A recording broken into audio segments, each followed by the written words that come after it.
News on 6 is committed to providing the latest, most up-to-date information about COVID-19 for you. From the number of cases to how you or your small business can get help to distance learning and the good news of neighbors stepping up to make a difference. We don't see journalism here as a job. We see it as a duty, and our company made significant changes more than a month ago to make sure all of our employees are as safe as possible, and so are the people that we cover.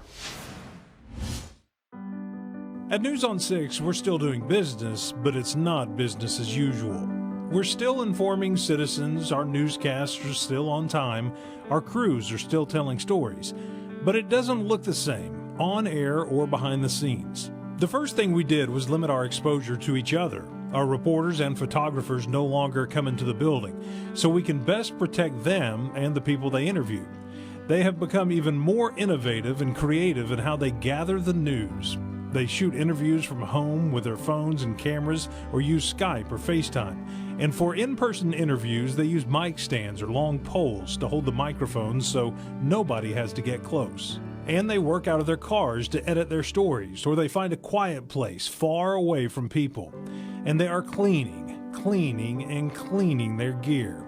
We also have some of our producers at home writing stories and working out the timing of their newscast. For those of us who need to come inside the building, physical distancing is a must. Our daily editorial meetings are no longer in person but have moved to video chat. We have sanitizer at the doors as employees enter. We even have it at the interior doors within the building as well. Our anchors sit farther apart during the news, and you will no longer see the sports and weather anchors sit with the rest of the team at the anchor desk. We also limit the number of people allowed inside conference rooms. We no longer allow first floor employees to come upstairs and vice versa. And only one person is allowed per table in our employee break room. Our assignment desk editors sit apart, and our video editors are making sure their space is secure. In our studio, the crew that runs the cameras stays apart, and they wear masks and gloves at all times. We are especially trying to protect our weather experts since we are in storm season.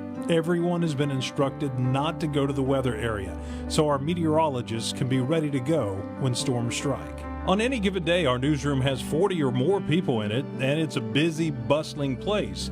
But now, there are only about a dozen at any given time. Most departments not directly putting the newscast on air are working from home. That includes our HR team, our salespeople, and marketing employees.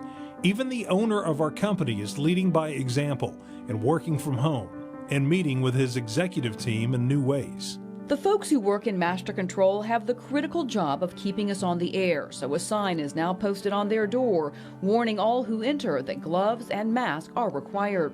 Studio control is usually packed with people during a newscast, but is now down to the bare minimum. And directors are now solitary when they prepare their newscast rundowns. Even when we need to go on location to shoot a story, we follow the guidelines.